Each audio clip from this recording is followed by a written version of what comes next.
If you don't do something to differentiate yourself, people are just going to go with who's making the loudest noise. And you can make as much noise as you want and have really amazing product. And then you run into the Coke or Pepsi thing. Well, they're both a soda. They're both going to give you what you want. But when you went on your first date with your wife, did she order a Coke or a Pepsi? Those little tiny emotional cues will come into play. And that's where I've been kind of pushing our marketing.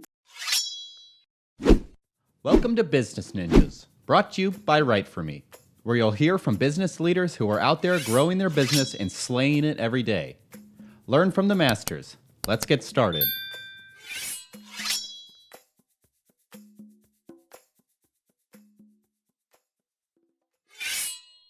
Hey everybody, welcome back for another episode of Business Ninjas. I'm here today with David Meredith. He's the Marketing Manager, America's Dirt category. David, welcome to the show. Well, thank you for having me. I appreciate it. Yeah, great to have you. So David, tell me a little bit about yourself. I come from a long line of cycling. I've been riding bikes since, for real, since the mid 80s. I was a professional athlete, professional mountain bike racer for a long time. I've owned multiple businesses in the bike category, designed bicycles, sold bicycles, components. I've worked for some very notable brands in the industry, including Crank Brothers, Marzocchi, here at Full Speed Ahead, and a few other ones in between, Specialized also, and have just really loved my time doing all this. It was an easy transition from being an athlete to being an inside person. As an athlete, I had to spend a lot of time marketing myself. As I got older and I went to college, my college degrees were in marketing. So it was just kind of a nice natural transition. Yeah. And it sounds like it's a kind of a great fit for you. Tell me more about Full Speed Ahead. We are a multinational company who makes some of the highest quality components in the world for bicycles across every category. So that is basically everything except for the bicycle frame we manufacture. Okay. And that handlebars, stems, headsets, cranks, bottom brackets, wheels, seat posts, kind of everything in between. We don't do grips and we don't do saddles, but we used to do grips. So like those kind of doors are always open. We've been in business for 30 some odd years now, and doing business here in the US for just over 20 years. Okay. And we've been based in Washington State ever since we came to the US. Okay. So Full Speed Ahead, you mentioned that you are the dirt category. Talk to me about what that means. Yeah. So as a company, we make products for road bikes, triathlon bikes, mountain bikes. And then now as cycling sports are evolving, we have cyclocross, we have gravel, bike packing, numerous kind of offshoots of road and mountain. And so we decided a few years ago to separate marketing into asphalt and dirt, so we can really target the audiences directly that way. Our asphalt marketing manager, John, is a diehard road athlete. He comes from that background. He's an incredible cyclist and he walks that. Where I come from a mountain bike background, I'm able to speak to that language and to that demographic a lot easier. Though I absolutely adore road bikes and drop bar bikes, and some of my favorite time is actually on a gravel bike, which is the perfect hybrid of a mountain and road bike. So you're riding off-road on fat tires with drop bars. That's fantastic. That sounds like a lot of fun. It really is. That's great. So kind of besides having a presence, it sounds like, worldwide, or what you said, overseas, but also now in the US, talk to me a little bit about, how Full Speed Ahead is able to stand out, as a brand. We do everything let me backtrack a little bit. So as a brand, we are a very technical company. and we have our roots set in racing. So by tradition, we were started as a company to make product for racers, for high-end world-class athletes. And that evolved into this giant company with an office outside of Milan, our main company and factories in Taiwan, which we own and we're vertically integrated, and then our North American office here in Washington. And so our history is primarily in that super high-end racing group. And we are the third largest manufacturer of components in the world, next to Shimano and SRAM. Wow. Though they do manufacture a lot of their own stuff in-house, and they make products that we don't, like they make mountain bike drivetrains. We don't make mountain bike drivetrains. So we're constantly kind of playing catch up a little bit to them. And they had a little bit of a head start, it seems. But we have an immense following in Europe, where the majority of our marketing is spent. And so now come back to us here in the US. The US market is a totally different market than what you come across in Europe or anywhere else in the world. We tend to be a more emotional market, where Europe and the rest of the world can be more technical. So that's where we thrived globally. Is the product is it's solid, it's manufactured to the tightest tolerances, a very highly technical product base. Markets love that. In the US, where we have a really strong manufacturing background, lots of CNC, lots of aerospace, the technical stuff is expected.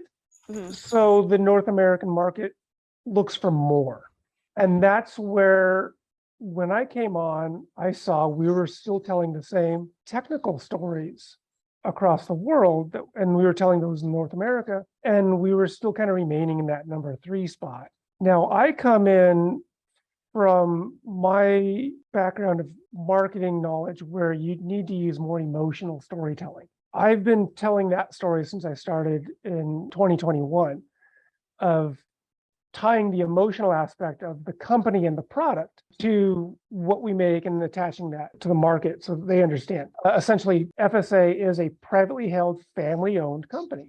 That doesn't get disseminated. Like our owner, Douglas, and his wife, Yudi, and their son, Max, they own and operate the company out of Taiwan, and it's amazing. And Claudio over in Europe, he's not blood related, but he might as well be, because he's been with us since the very beginning. And so those emotional stories, and then I come on and I say, okay, yeah, what was the last time you rode your bike and you had such an amazing time, and the feeling of the wind in your hair and the bugs in your teeth and just the sound of your tires on the dirt, and those things that spark pure emotion. And that's where I've been kind of pushing our marketing within the Americas, because that's where the North American and even the South American markets gravitate towards, right? What can we identify with? Yeah. Why do you think it's so important to pull on those emotional heartstrings in your marketing? It's a flooded market. And if you don't do something to differentiate yourself, people are just going to go with who's making the loudest noise. And you can make as much noise as you want and have really amazing product. And then you run into the Coke or Pepsi thing. Okay, do you like Coke or do you like Pepsi? Well, they're both a soda. They're both going to give you what you want. But when you went on your first date with your wife, did she order a Coke or a Pepsi? It's like those little tiny emotional cues will come into play. When you raced your first mountain bike race and you won that race, how did you feel? And you looked down your bike and you saw, oh, you had an FSA headset on that bike, and that FSA headset helped you get to that finish line. Oh, okay. Yeah, that felt really good. It's being able to connect those tiny dots to tell the really big picture. And that's what's going to move you forward. I stand behind that in what we do here. And I'm trying to teach the European team to kind of do it a little bit too. That's great. So when you are, working on your marketing, kind of that emotional marketing, the technical marketing over in Europe, is there a specific profile of writer, or talk to me a little bit about that? As a company rooted in racing, we try and, I personally don't, but the company looks to go top down. So we'll look at the world caliber athletes, the athletes on the Tour de France, the athletes in the World Cup, and what do they want? And so we will build product to their specification. And then from there, we trickle it down, for lack of a better term, into the exact same product. And we do actually, like the product that the World Tour teams ride and World Cup teams ride will be the exact same product that you can purchase in a store. For example, a mountain bike gradient wheel set will be the same wheel set that a World Cup downhill racer will use. And then you can purchase it for $1,500 US. It's like, oh my gosh, like this $1 million World Cup team is riding these same wheels. It's like, Yeah. oh, okay. or handlebars. It's like I've got World Cup winning teams and athletes using the same $90 handlebar that anybody in the world can purchase. Yeah. So what we tend to do is start at that top level and say, we don't make product that's unattainable. We make winning product that is fully attainable and that anybody can use. And then we get into the technical side of it, where we take the technology of, we'll take a handlebar, for example, where it's a piece of aluminum that's bent and formed. And then we look to how we can cut the cost to reach specific price points, but maintain the quality and the technical astuteness of that certain product.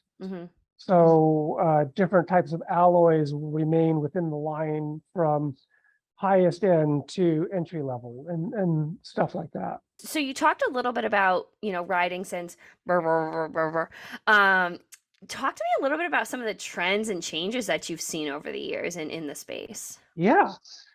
So there's been a huge change, and the really funny thing that I love about it is everything's kind of coming full circle. So when I started racing, mountain bikes were small wheels. We had 26-inch wheels. We had brakes that were on the rims.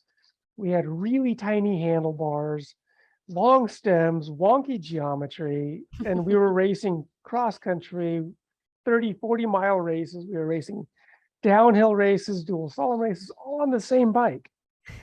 And over the years, things like suspension changed the game, where we're using, now we have upwards of 200 millimeters and 8.5 inches of suspension travel on certain bikes, and motorcycle technology downsized to 4 pounds. So your bike still weighs 26 pounds with full suspension, and carbon fibers from Formula One and World Rally coming into the bicycle technology scene, like wheels made out of carbon fiber that are stronger than aluminum wheels. It's like, oh wow, these are really cool.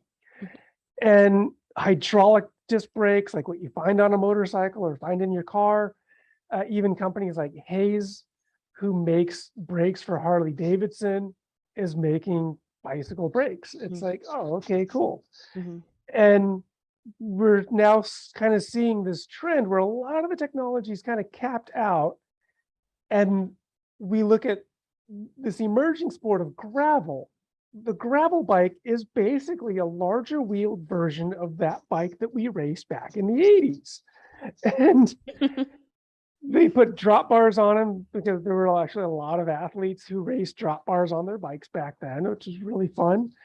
And these gravel bikes that are out now are highly capable 1980s, 1990s mountain bikes. And my generation, who grew up racing that, are leading the sales on those, because we're like, oh, it's like this nostalgic thing. Yeah. It's that emotional marketing. Exactly. Yeah. And it's just super fun to see that. It's like, oh, wow, like my friends and me geek out over these things. Oh, I love it. And you're seeing a big resurgence going back to steel for bikes. A lot of it is because steel is easily recycled, it's recyclable, it's not quite so environmentally damaging, especially as carbon fiber is incredibly damaging if there's no recycling facilities around. But now we're also starting to see thermoplastics coming back into play, which is a Mhm. fully recycled type of carbon. Mhm. Companies like Fusion Fiber are making wheels out of it and then allowing companies to brand those. We may or may not be working on a few projects, not quite with Fusion Fiber, but with recyclable carbons. Hmm. Um, but seeing lots of this environmental impact coming back from where we were, because Mhm. back in the 80s and 90s, like we were all just a bunch of like children of hippies, essentially. And we all wanted something better, and we got these bikes, and the bikes were rad, and then they got better and they got better. Now we're like, wait a minute, what do we do when we reach the end of life of these things? Okay, we're gonna start figuring stuff out. But it's been an amazing ride seeing the Yeah. technology change Yeah. from, and I've seen things where we've gone to 45, 50 pound full suspension bikes Mhm. back down to 26, 24 pound full suspension bikes Mhm. that are highly capable, and some of them are actually quite affordable. And we're talking like $3,000 and up, which I hate saying is affordable because it kind of isn't. But at the same time, like we're seeing some bikes cost $16,000. You're like, that's Mhm. not affordable. I'll go buy a car. Yeah, right. That's great. That's great. So, David, if you wanted to leave our listeners with one piece of advice, knowledge, something about full speed ahead, what would you want to leave our listeners with? More of a personal note, I would say make sure that you always take the time to be yourself, stay human, and enjoy the outdoors. And whether you're using full speed ahead product or not, just go outside and be one with nature, and find a way to center yourself that way, whether it's cycling or running Mhm. or even just hiking in the woods and listening to the birds. Go out there and just be and enjoy Yeah. it. Yeah. Everybody gets caught up in the world of, technology and everything like that, and the life will pass you by so fast, and people forget, there's a whole world outside of our phones and outside of our doors that, I certainly don't think people take enough advantage of or appreciate the beauty of nature. I agree completely. Awesome. Well, David, this has been a really great interview. I appreciate you taking the time to talk to me about, the bike space. I learned so much, and also too about full speed ahead. So I really appreciate you being on Business Ninjas today. Thanks. I really appreciate the time. It's been great. Yeah, great to have you. Great to have you.